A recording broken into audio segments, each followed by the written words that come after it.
Spirit of 76 has a mission that is rooted in the very ideas that Rhode Island Independence Day is celebrating today. The ideas of self-reliance, self-government, independence. We seek not only to serve our communities, but to inspire others to do the same. We would like to lead by example and teach communities to really take care of themselves. In order for us to be a free society, we need to be a self-reliant society. Spirits of 76 seeks to organize community leadership to address the needs that are otherwise going unfulfilled. Now, people can tell you, until they're blue in the face, have a political discussion about whether those are effective. But it's neither here nor there. The reality is that within the next 10 years, most municipalities and state governments will reach their borrowing limits. Our country's governments are in debt. The services that they provide will not continue forever. Instead of waiting for that day, Spirits of 76 is mobilizing now to address the community needs so that when the time comes and we need to transition to a system of more voluntary exchange, Spirits of 76 will be ready. We're already working to fill that gap now. Whether it be cleaning up parks here in Rhode Island, or addressing river cleanups in Connecticut. We have to start small because we don't have much capital and we don't have many people yet. But we're building and we're growing. Our motto is service, leadership, liberty. Service, the key to serving ourselves and serving each other. Being willing to take our own hands and address the work in front of us instead of waiting for somebody else to do it. Leadership, inspiring other people to do just that and showing them how to, giving them the tools and the support so that community leaders can really make a difference. Liberty. If we really perform well at those two things, we can have a freer society than we have ever experienced. Our founding fathers did not envision a government that was this large, that was trying to do this much. Now, I'm not going to stand up here and tell you that the market will actually swoop in and save all the people that are in poverty right now. The economic processes that have unfolded, the way the government has grown, spent, and borrowed, has had a disastrous effect on our economies. We cannot just leave those people to the market systems again. It's been too exacerbated. We need volunteer citizens to offer relief and efforts, and we need it now. We can't wait for 10 years when the situation gets worse. We need to show people, if a street needs to be picked up, pick it up. And on a larger level, if a street needs to be paved, let's get the community together to support those actions. We cannot count on government programs to provide everything we will need. The sooner we realize this, the sooner we can get to addressing the problem and really coming up with solutions. Spirits of 76 is about doing just that, and about organizing a collective effort amongst individuals to support each other, to support their efforts, and to build visibility as we do it. As we go and we grow, more people will pay attention to what we're doing. More people will see our names. The idea will start to catch on. As the government continues to try, unsuccessfully, to alleviate poverty and homelessness, people will be looking for other options. Sooner or later, they're going to realize we've taken all of our problems and put them on the shelf. We've allowed somebody else to deal with them for too long. You cannot solve homelessness at a ballot box. You cannot feed the poor by campaigning for a politician. What we need to do is work together as communities, as individuals coming together. I often say that one of the things we're trying to do is redefine community through volunteerism.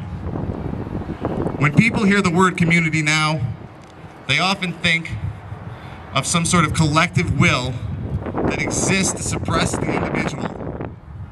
Something that doesn't necessarily include them. What I want community to be is something that we all feel an individual ownership in. Why do we not feel a sense of ownership in our streets? Why do we feel it's not necessary to clean up garbage? When our neighbors have homes that burn or are stricken with illness and need help, why do we feel it's somebody else's responsibility to help them? We need to realize that that responsibility is ours. The idea behind independence, the spirit of '76, is self-governance at the very end. It is the idea that we own ourselves and that we are free individuals, but only if we're willing to deal with the responsibilities and the problems of our society. We can't expect someone else to solve our problems and pay our bills if we want to be a free people. I thank everybody for coming out. Please look us up, spirit76.org, and we have a lot of good stuff coming up in the next year. I want to thank Aaron and Sarah and all of you guys for doing a great job putting this together. Thank you. We had intended to have some historians here today to help explain the significance of May 4th, 1776 and Rhode Island Independence Day. Unfortunately, due to some unforeseen circumstances, our historians who had agreed to speak today backed out, but I'd like to share some remarks that we discovered in communicating with some of the historians. Turns out that there's some controversy about this holiday, that it may not actually represent what we think it represents. So I thought that might be an interesting topic to delve into today as we celebrate Rhode Island Independence Day. Rhode Island Independence Day is a state holiday that doesn't get too much attention, partially because it's not exactly historically accurate, according to some historians here in the state. We had a historian lined up to speak today, but she had to back out, and as we were searching for a replacement, a Rhode Island history expert said he wanted nothing to do with it. May 4th is an invented holiday, he said, legislated by the Rhode Island General Assembly back at the turn of the 20th century.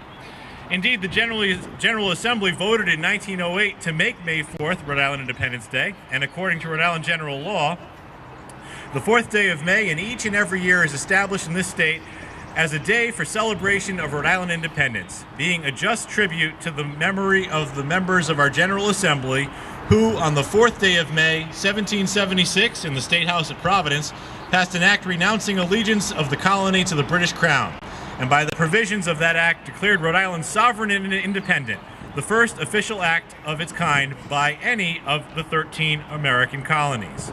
So it is actually a very significant date in our nation's history and certainly in our state's history. It's just a bit misunderstood about what actually happened on this date in 1776. Said historian continued, as all good historians will tell you, Rhode Island did not declare its independence on May 4, 1776. All it did was to repeal an oath of allegiance to the king required of elected officials beginning in 1763. But we did remain the English colony of Rhode Island and Providence plantations until late July of 1776.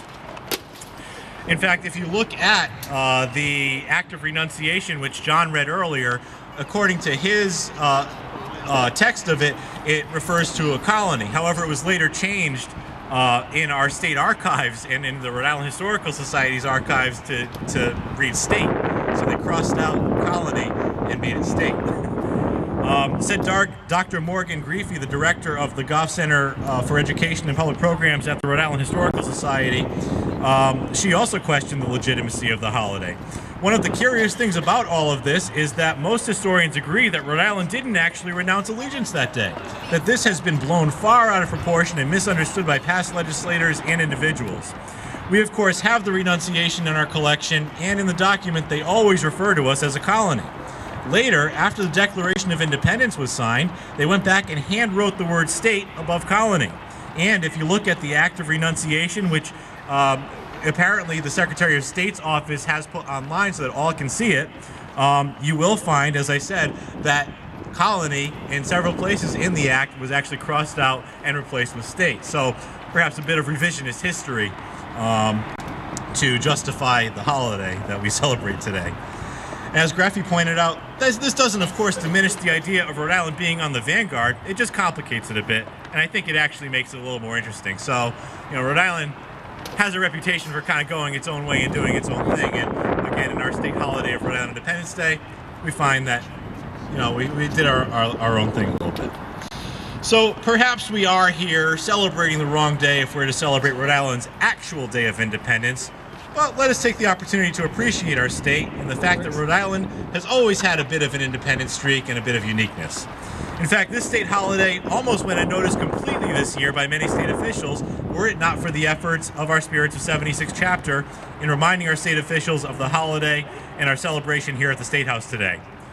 The General Assembly, in fact, nearly forgot about the day marking the rebellious act of its colonial predecessors altogether. Our advocacy fortunately led to the proposed resolution from House Speaker Gordon Fox marking the day, which will be considered for approval next week. That resolution we read earlier, stating that Rhode Island colonists were considered to be the most radical religious dissenters from the Puritans of the Massachusetts Bay Colony, and as our new state, and indeed our new nation, independent of the British Crown, began to take form, great leaders emerged to lead the way, and relations between Rhode Island colonists and their British rulers deteriorated rapidly after the 1772 incident in which Rhode Island colonists, angered by continued British attempts to impose taxes in ways that the colonists perceived to be unfair, boarded and burned the British customs ship Gaspee, which had run aground near Warwick while patrolling the coastal waters in search of local smugglers. The resolution points out that one of our state's most renowned colonial leaders was Nathaniel Greene. He was born in Potawatomi in the township of Warwick, but later moved to Coventry to take charge of the family-owned forge. He began his military career as a militia private, the lowest rank possible, but was eventually elevated to the commander of the colonial militia. He led troops in the Continental Army in Boston and New York, fought battles at Trenton, Brandywine, and Germantown. Nathaniel Greene played an additional role in shaping our state. The resolution notes he served as a deputy of the Rhode Island Assembly. Thomas Jefferson once wrote that Nathaniel Greene was second to no one in enterprise, in resource, in sound judgment, promptitude of decision, and every other military talent.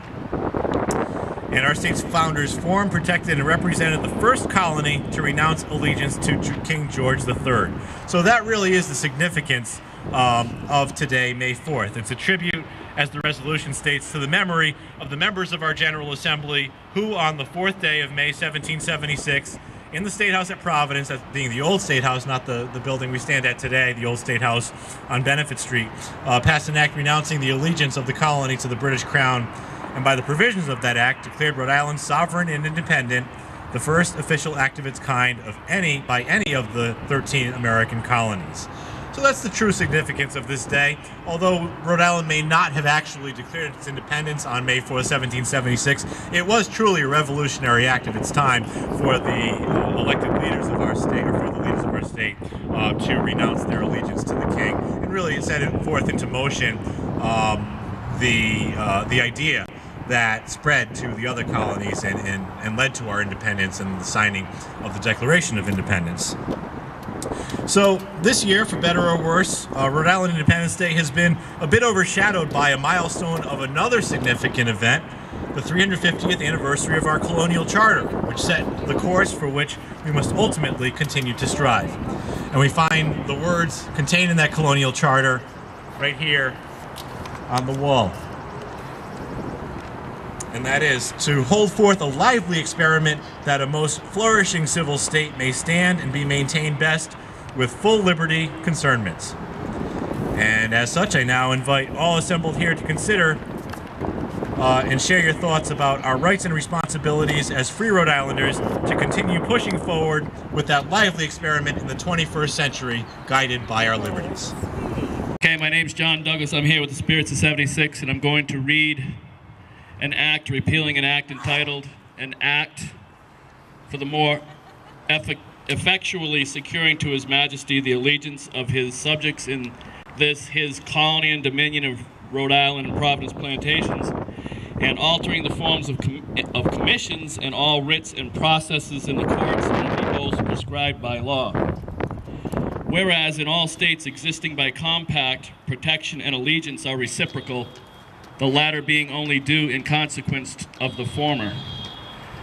And whereas George III, King of Great Britain, forgetting his dignity, regardless of the compact most solemnly entered into, ratified and confirmed to the inhabitants of this colony by his illustrious ancestors, and till of late, fully recognized by him, and entirely departing from the duties and character of a good king, instead of protecting, is endeavoring to destroy the good people of this colony and of all the united colonies by sending fleets and armies to America to confiscate our property and spread fire, sword, and desolation throughout our country in order to compel us to submit to the most debasing and detestable tyranny, whereby we are obliged by necessity, and it becomes our highest duty to use every means with which God and nature have furnished us in support of our invaluable rights and privileges to oppose that power which is exerted only for our destruction.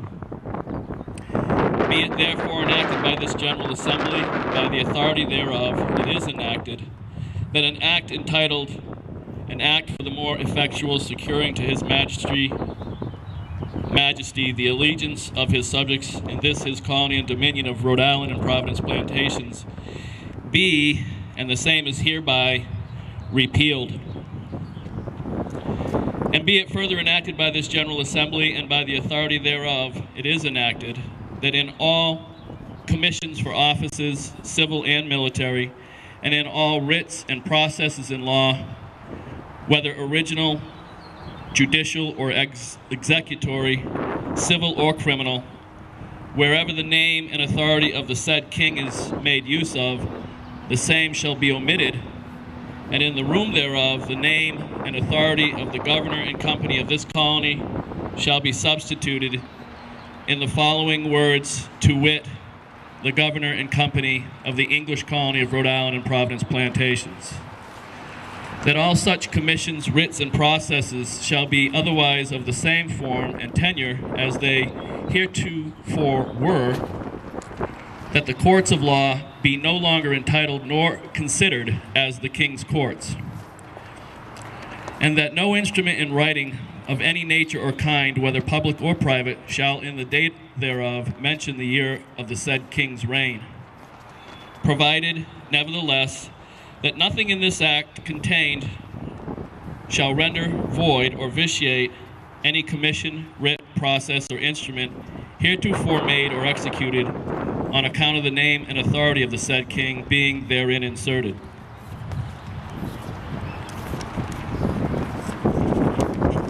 And be it further enacted by the authority aforesaid that the oaths or engagements to be administered to the officers appointed in this colony shall be as follows, to wit. Now there's oaths here for general officers, deputies, judges of the superior court, grand jurors, petite jurors in civil causes,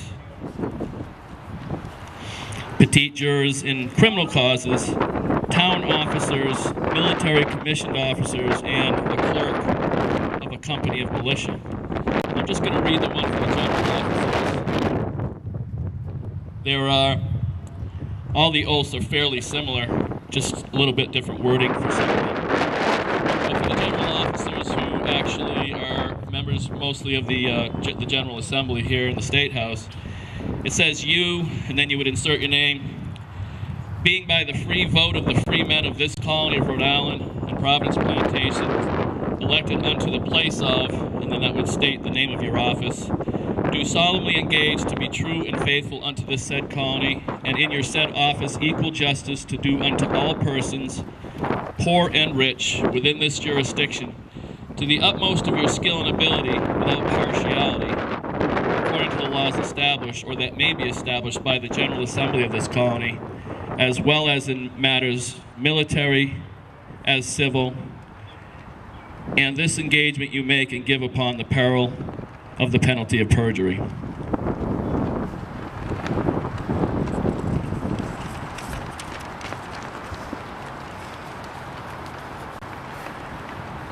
Most of the other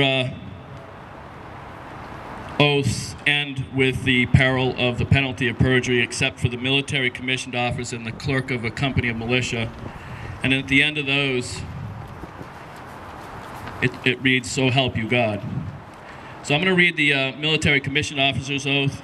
It says, "You," and then you insert your name, "being by the General Assembly chosen and elected unto the place and office of," whatever your office is, "do solemnly swear to be true and faithful unto this colony of Rhode Island and Providence plantations, and to the authority therein established by the General Assembly, and you do also further engage well and truly to execute the office of," and then again the name of your office, if you were a general or a colonel or whatever it was, "to which you are elected according to your commission, and to perform and observe all the laws made and provided for the support and well-ordering the militia without partiality, and that you will observe and follow such orders and instructions as you shall from time to time receive from your superiors. So help you God." So basically, this was an act that was passed through Congress, through the state General Assembly here, May 4th, 1776, which essentially was the people saying that they no longer paid allegiance to the king. And we'll be having some more readings in a few minutes. Thank you.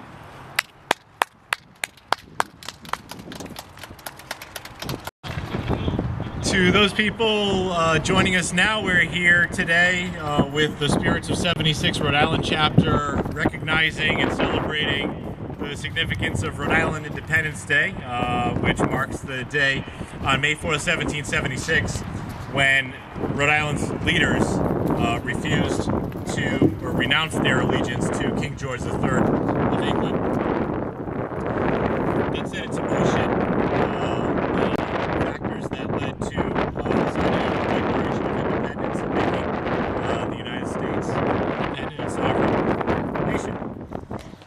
So let's look at the Declaration of Independence and the significance of the chain of events that started right here in Providence, leading to the signing of the Declaration. In 1776, America's founders gathered in Philadelphia to draft the Declaration of Independence, which dissolved the political ties that had bound the American people to Great Britain. A new nation was thus born, free and independent, the United States of America. 11 years later, in 1787, after American patriots had won our independence on the battlefield, many of the men who had met earlier in Philadelphia, plus others, met there again to draft a plan for governing the new nation, the Constitution of the United States. In 1789, after the plan had been ratified, the new government was established. Together, the Declaration and the Constitution are America's founding documents. As amended over the years, the Constitution is the supreme law of the land, the nation's fundamental law. But the broad language of the Constitution is illuminated by the principles set forth in the Declaration.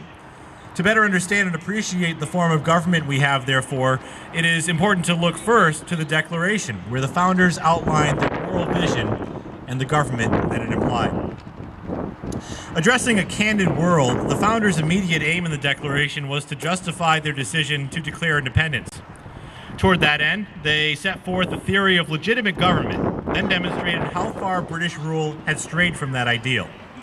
But their argument served not simply to discredit British rule. In addition, it set the course for future American government. Indeed, for more than 2 centuries, the ringing phrases of the Declaration have inspired countless millions around the world. Appealing to all mankind, the Declaration's seminal passage opens with perhaps the most important line in the document itself. "We hold these truths to be self-evident, grounded in reason. Self-evident truths invoke the long tradition of natural law, which holds that there is a higher law of right and wrong from which to derive human law, and against which to criticize that law at any time. It is not political will, then, but moral reasoning, accessible to all, that is the foundation of our political system. But if reason is the foundation of the founders' vision, then the method by which we justify our political order, liberty, is its aim. And thus the cardinal moral truths are these: that all men are created equal, that they are endowed by their Creator with certain unalienable rights that are among these life, liberty, and the pursuit of happiness. That to secure these rights, governments are instituted among men, deriving their powers, their just powers, from the consent of the governed. We are all created equal and defined by our natural rights. Thus, no one has rights superior to those of anyone else. And moreover, we're born with these rights. We don't get them from the government. Indeed, whatever rights or powers government has come from us, from the consent of the governed. And our rights to life, liberty, and the pursuit of happiness imply the right to live our lives as we wish, to pursue happiness as we think best by our own lights, provided only that we respect the equal rights of others to do the same.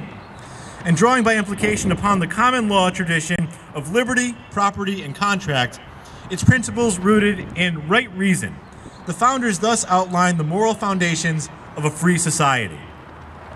Only then did they turn to government. We institute government, the Declaration says, to secure our rights, our natural rights, and the rights we create as we live our lives. But the powers government may need to do that must be derived from our consent if they are to be just. Government is thus twice limited by its end, which any of us would have a right to pursue when there were no government, and by its means which require our consent. When it came time to draft a new constitution, the founders drew upon the principles they had outlined in the Declaration. Having recently overthrown oppressive British rule, they were not about to reimpose oppression on themselves, and accordingly, their basic task was to devise a government that would be strong enough to secure our rights against domestic and foreign oppression, yet not so powerful or extensive as to be oppressive itself. Toward that end, the document they drafted, once ratified, authorized government and governmental powers, then checked and balanced these powers through a series of extraordinarily thoughtful measures. The preamble sets forth the basic principle of the document: we the people, for the purposes listed, do ordain and establish this Constitution. All power, in short, comes from the people.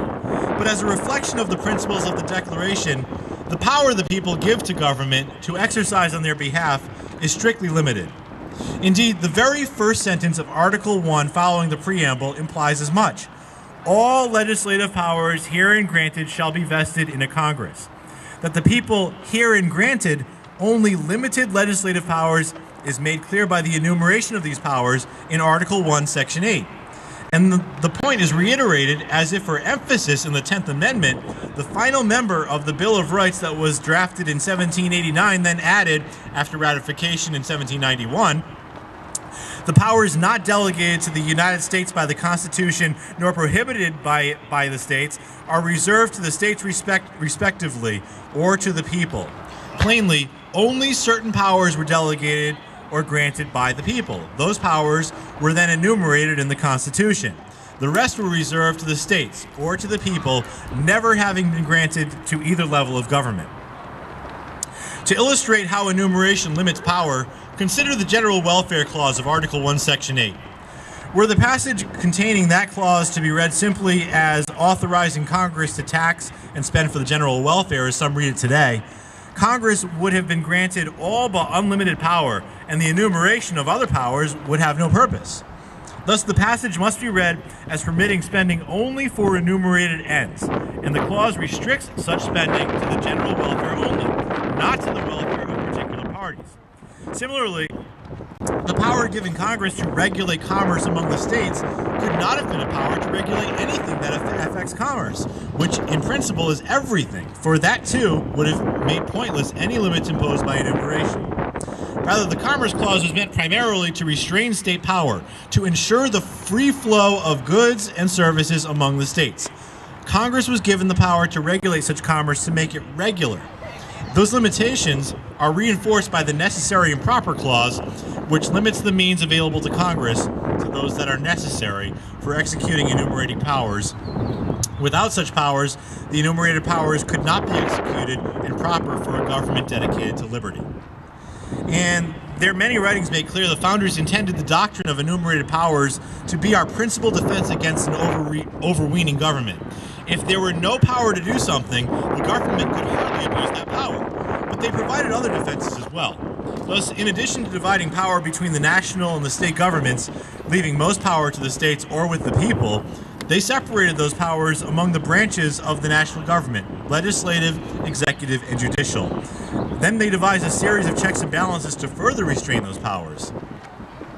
Within those bounds of its enumerated powers, for example, Congress may enact legislation, but the President has the power to veto such legislation, which Congress may then override only by a supermajority vote.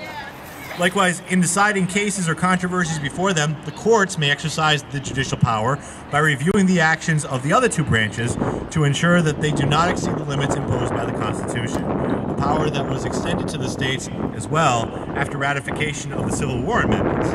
But the President and Congress determine who shall sit on the federal courts. Again, the Bill of Rights was added in 1791 for greater caution.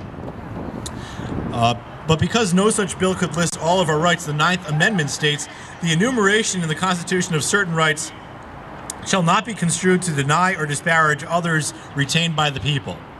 And of course, the people retained the power to elect their political officials, which was a final check on overweening power. The Declaration and the Constitution together address mankind's most basic political questions. Resting on a firm moral foundation, they articulate the first principles of political organization. Thus, they were meant to serve not simply the 18th century, but generations to come, which would face those same questions, whatever their particular circumstances, whatever their state of material progress. Because the principles the founders articulated transcend both time and technology. They will serve us well as we move through the 21st century if only we understand them correctly and apply them well. In the end, however, no constitution can be self-enforcing. Government officials must respect their oaths to uphold the Constitution, and we, the people, must likewise be vigilant in seeing that they do so. The founders drafted an extraordinarily thoughtful plan of government, but it is up to us, to each generation, to preserve and protect it for ourselves and for our future generations. For the Constitution will live only if it is alive in the hearts and minds of the American people, and that, perhaps, is the most enduring lesson of our experiment in ordered liberty. 1776, when the officials of Rhode Island renounced their allegiance to King George III, that was a revolutionary act that set into motion the events of 1776, leading to the United States becoming an independent and sovereign nation. So we're here representing the Spirits of 76 Rhode Island chapter, which is a national nonprofit organization of which we're the local Rhode Island affiliate. And we believe that with citizenship and with rights and liberties come responsibility as well to our fellow man and women and to our society and our communities. And so we reach out to our communities and find needs that are unaddressed or aren't being addressed. And we step up and are here to serve our community. So, you know, if you want liberty, if you want rights, if you want, there's also responsibilities that come with that. And so we recognize that you cannot have full rights if you do not, or if you're not responsible, and you cannot have liberty if you don't give back to your community. So that's something that's really important. You know, if you believe in liberties, if you believe in having your rights, then you also need to do your part to maintain a society, a community, and help those who are less fortunate. And that's where we step in to meet unaddressed community needs, and also to empower Rhode Islanders to not necessarily feel that we need our government to do everything, that we actually have power in ourselves. And that's a power that has been with us throughout our history in this state. You know, we used to have kind of those old-fashioned values where, you know, if your neighbor needed a hand, you would step up and do what needed to be done. And we don't have that in our society anymore. Instead, we seem to feel like government programs do it for us. We say, oh, well, our tax dollars pay for that, so I don't have to. But the truth is that we do have to do that, and if we don't step up, then, you know, we're just going to continue paying higher taxes. And we'll have a society and a community that is dependent upon government to provide everything rather than our own communities and our own goodwill in doing so. So our organization is based in a respect and an appreciation for the Declaration of Independence. Again, seminal document in our nation's history, and so I think it might be appropriate at this time to read the Declaration, think about what it says, and what the rights and responsibilities of citizenship are. That all men are created equal, that they are endowed by their Creator with certain unalienable rights, that among these are life, liberty, and the pursuit of happiness, that to secure these rights, governments are instituted among men, deriving their just powers from the consent of the governed, that whenever any form of government becomes destructive of these ends, it is the right of the people to alter or to abolish it, and to institute new government, laying its foundation on such principles, and organizing its powers in such form as to them shall seem most likely to effect their safety and happiness. Prudence indeed will dictate that governments long established should not be changed for light and transient causes, and that accordingly all experience has shown that mankind are more disposed to suffer while evils are sufferable than to right themselves by abolishing the forms of which they are accustomed. But when a long train of abuses and usurpations pursuing invariably the same object evinces a design to reduce them under absolute despotism, it is their right, it is their duty to throw off such government and to provide new guards for their future security. Such has been the patient sufferance of these colonies, and such is now the necessity which constrains them to alter their former systems of government. The history of the present King of Great Britain is a history of repeated injuries and usurpations, all having in direct object the establishment of an absolute tyranny over these states. To prove this, let facts be submitted to a candid world. He has refused his assent to laws, the most wholesome and necessary for the public good. He has forbidden his governors to pass laws of immediate and pressing importance, unless suspended in their operation till his assent should be obtained, and when so suspended, he has utterly neglected to attend to them. He has refused to pass other laws for the accommodation of large districts of people, unless those people would relinquish the rights of representation in the legislature, a right inestimable to them and formidable to tyrants only. He has called together legislative bodies at places unusual, uncomfortable, and distant from the depository of their public records, for the sole purpose of fatiguing them into compliance with his measures. He has dissolved representative houses repeatedly for opposing with many firmness in his invasions on the rights of the people. He has refused for a long time, after such dissolutions, to cause others to be elected, whereby the legislative powers, incapable of annihilation, have returned to the people at large for their exercise, the state remaining in the meantime exposed to all the dangers of invasion from without and convulsions within. He has endeavored to prevent the population of these states for the purpose of obstructing the laws for naturalization of foreigners, refusing to pass others to encourage their migrations hither, and raising the conditions of new appropriations of lands. He has obstructed the administration of justice by refusing his assent to laws for establishing judiciary powers. He has made judges dependent on his will alone for the tenure of their offices and the amount and payment of their salaries. He has erected a multitude of new offices and sent hither swarms of officers to harass our people and eat out their substance. He has kept among us in times of peace standing armies without the consent of our legislatures. He has affected to render the military independent and superior to the civil power. He has combined with others to subject us to a jurisdiction foreign to our Constitution and unacknowledged by our laws, giving his assent to their acts of pretended legislation.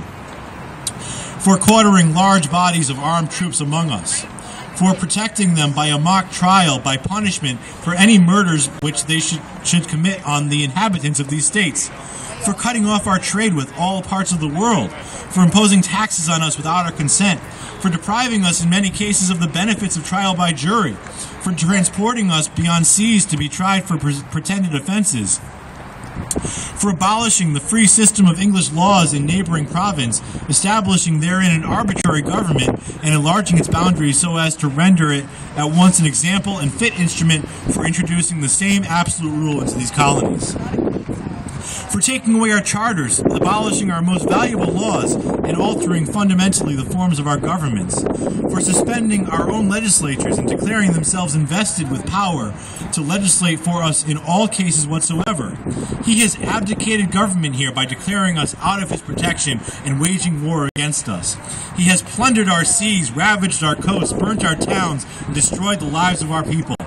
He is at this time transporting large armies of foreign mercenaries to complete the works of death, desolation, and tyranny, already begun with circumstances of cruelty and perfidy, scarcely paralleled in the most barbarous ages and totally unworthy the head of a civilized nation. He has constrained our fellow citizens taken captive on the high seas to bear arms against the country, to become the executioners of their friends and brethren, or to fall themselves by their hands. He has excited domestic insurrections among us, and he has endeavored to bring on the inhabitants of our own frontiers the merciless Indian savages whose known rule of warfare is an undistinguished destruction of all ages, sexes, and conditions. In every stage of these oppressions, we have petitioned for redress in the most humble terms. Our repeated petitions have been answered only by repeated injury.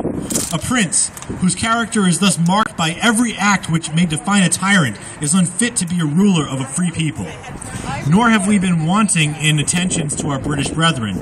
We have warned them from time to time of attempts by their legislature to extend an unwarrantable jurisdiction over us.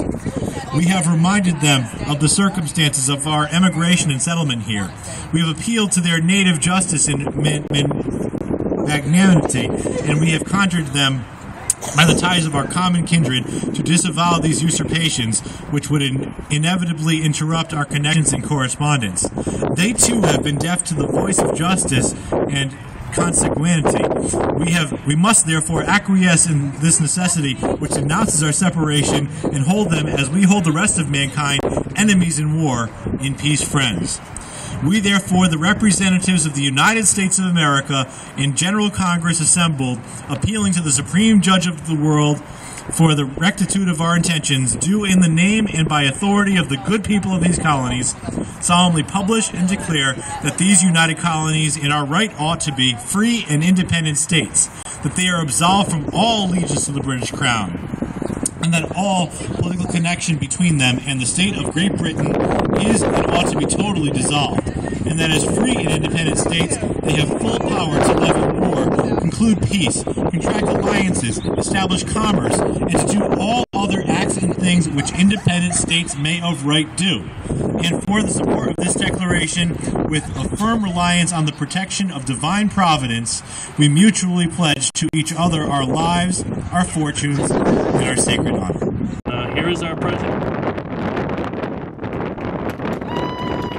Good morning, Rhode Island. Thank you for joining us or not joining us today, but we're happy to be here on the State House lawn today, this beautiful May 4th, 2013, in honor of Rhode Island Independence Day.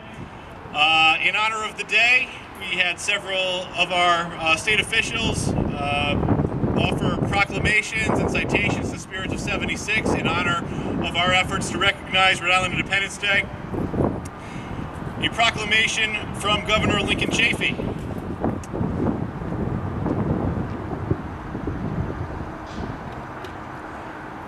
State of Rhode Island and Providence Plantations Gubernatorial Proclamation for Rhode Island Independence Day. Whereas Rhode Island led the 13 original colonies into open rebellion against the tyranny of King George III and the Parliament of England with the destruction of the British revenue sloop Liberty at Newport on July 19, 1769, with the burning of the revenue schooner HMS Gaspee near Patuxent Village on June 10, 1772, and with the repeal of the Act of Allegiance to the King of England on May 4, 1776, and whereas the repeal of the Act of Allegiance to the King of England was 2 months prior to the Declaration of Independence in Philadelphia and established Rhode Island as the first true republic in the New World. And whereas the Rhode Island Declaration of Independence terminated a long series of disagreements between Rhode Islanders and the British Empire, and whereas these disagreements were between the British Empire and the people who lived in the colony, established by the free-thinking Roger Williams in 1636 on the premise that a most flourishing state may stand and best be maintained with full liberty in civil and religious concernment. And whereas for 237 years, Rhode Island has been known as the birthplace of the independent man, and now, therefore, I, Lincoln Chafee, Governor of the State of Rhode Island and Providence Plantations, do hereby proclaim May 4th, 2013 as Rhode Island Independence Day and encourage all state residents to join me in recognizing the importance of this day. Given under my hand and the Great Seal of the State of Rhode Island and Providence Plantations on the 2nd day of May, 2013, signed by Lincoln D. Chafee, Governor, and A. Ralph Mallis, Secretary of State. This is from the State of Rhode Island and Providence Plantations Office of the Lieutenant Governor. The Lieutenant Governor of the State of Rhode Island extends her greetings and congratulations to the Spirits of 76 Rhode Island Chapter in recognition of the celebration of Rhode Island's Independence Day. Signed, Elizabeth H. Roberts, Lieutenant Governor. Good morning. My name is Marilyn Medeiros, and I'm here on behalf of the Spirits of Rhode Island, a national nonprofit organization engaged in the preservation of our rights and our liberties. We are here today to honor the Rhode Island Independence Day, a day in which Rhode Island was the first colony to declare its independence from a government that sought to exploit its people to its own end.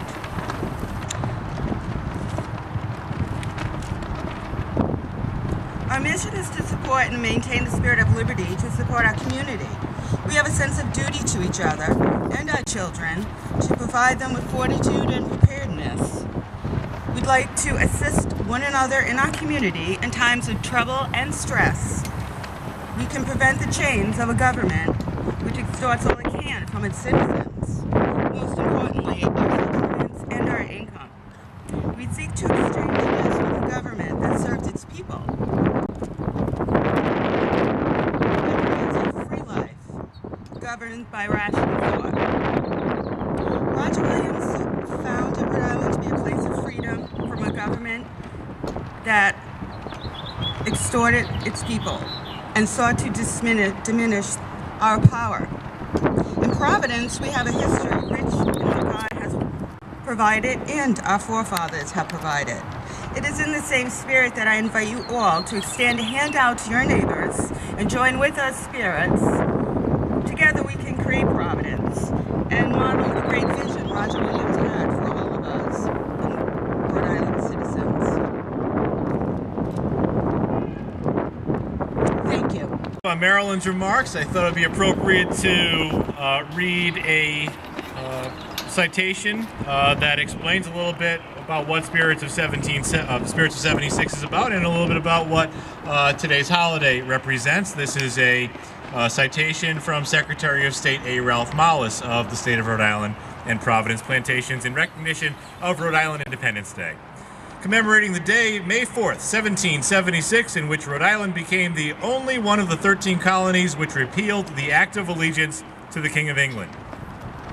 Whereas the spirit of 1776, whose mission is juxtaposed to the belief of the intent of the original meaning of the spirit of 1776, embodied in the Declaration of Independence, that all are created equal and endowed with the inalienable rights, including life, liberty, and the pursuit of happiness, be it resolved that a citation is presented to this organization in recognition of the significance of this day and our sincere appreciation to the Spirit of 1776, a community organization who has made considerable charitable efforts for the good of the people of the state of Rhode Island. Signed, sealed, and presented in ceremony made public on the 4th day of May in the year of our Lord 2013 by A. Ralph Mallis, Secretary of State.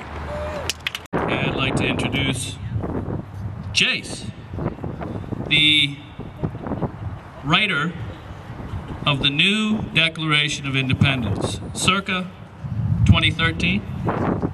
He's going to read it to us. This might be a little bit shocking to some of you people. I think he's one of those radical type guys. Yeah, I'm one of those extremist right-wingers, even though I'm a libertarian. Go figure. Check 1, 2. Check 1, 2.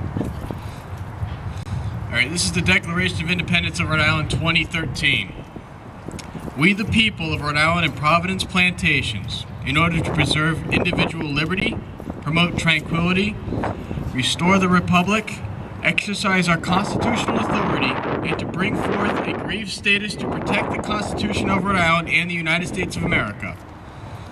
After a long chain of abuses by public officials by both state and federal office, the threat of a tyrannical government has never been greater. These unconstitutional acts exist only to usurp, erode, and pervert our rights as sovereign citizens, to subjugate the people and promote despotism, corruption, and the personal agenda of heads of state. Just grab the mic.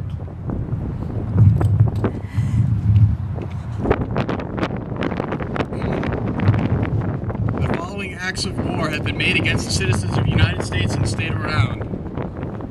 1. The secret torture and execution of American citizens arrested without due process nor conviction under the National Defense Authorization Act. 2. Provisions in legislation under the Patriot Act which erodes due process, permits illegal surveillance of American citizens without probable cause. 3.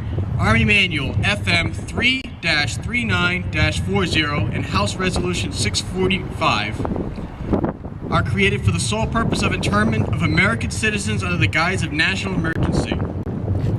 4. The purchase of 2 billion rounds of ammunition, 7,000 assault rifles, 2,700 vehicles, and a $2 million contract for targets depicting pregnant women, young children, elderly men and women in postures depicting self-defense titled No Hesitation.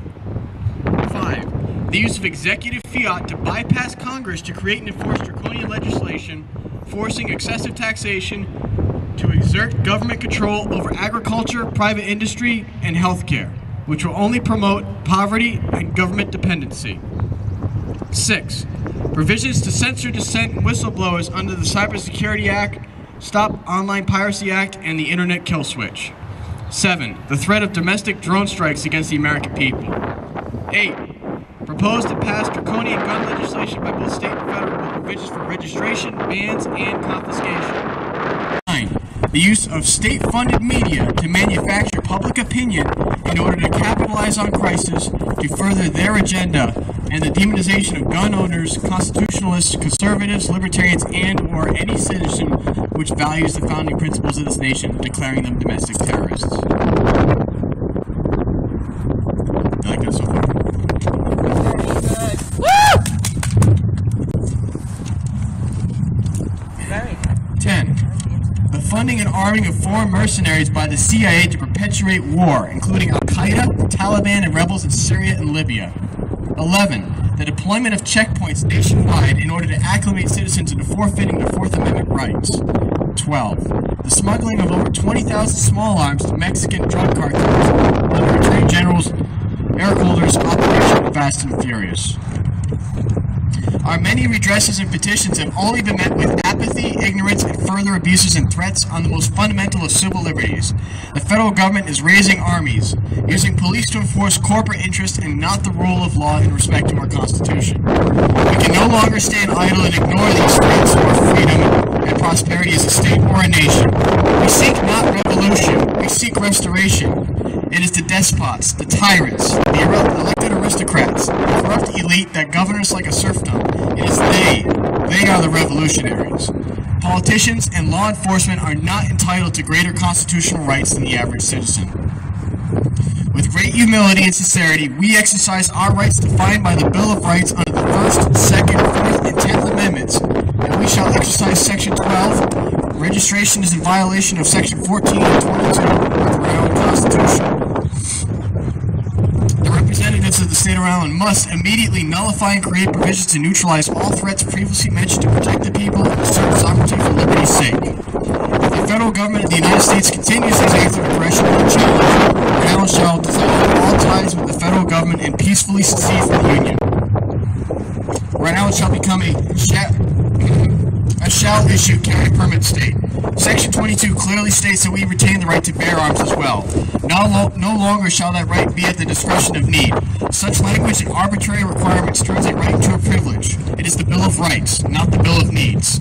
A law-abiding citizen with no criminal record, no history of violence, shall not be denied his right to bear arms.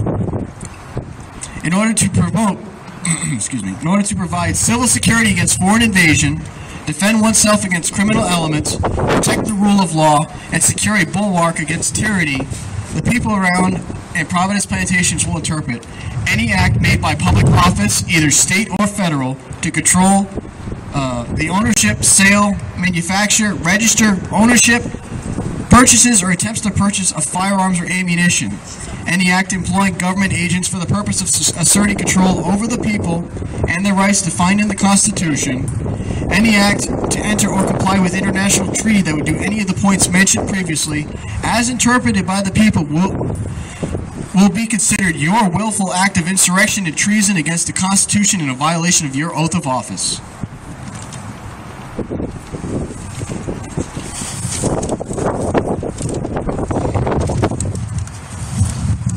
Any attempt to register firearms, ammunition, magazines, or accessories will be interpreted as an act of confiscation. We behold these truths evident throughout history and in states such as California, New York, and Connecticut. Registration is a pretext to confiscation and will not be tolerated.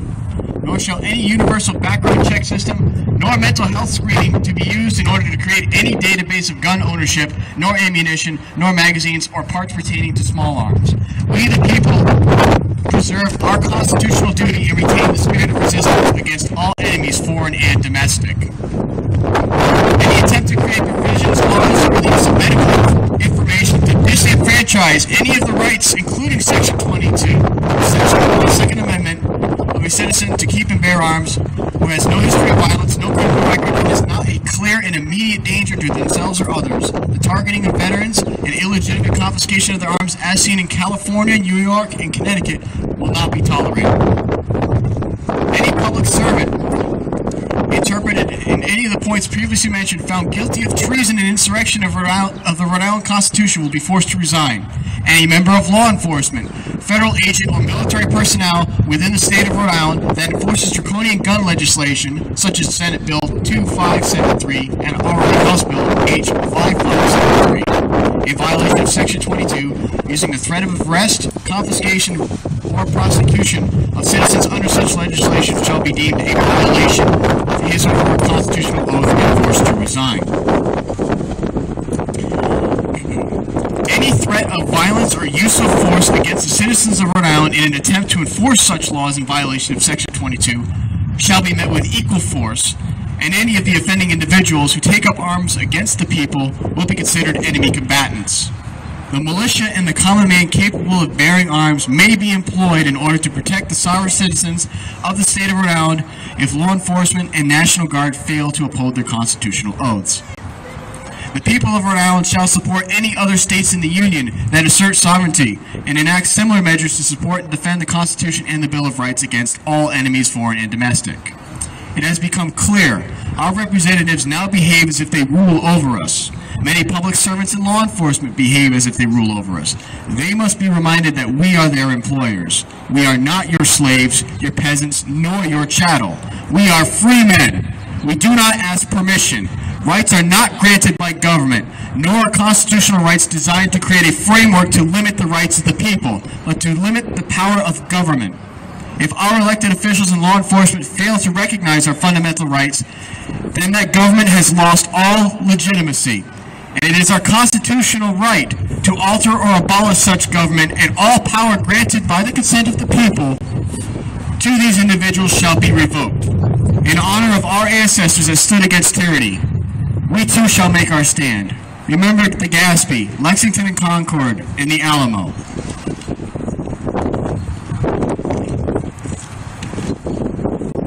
We honor the spirit of 1776.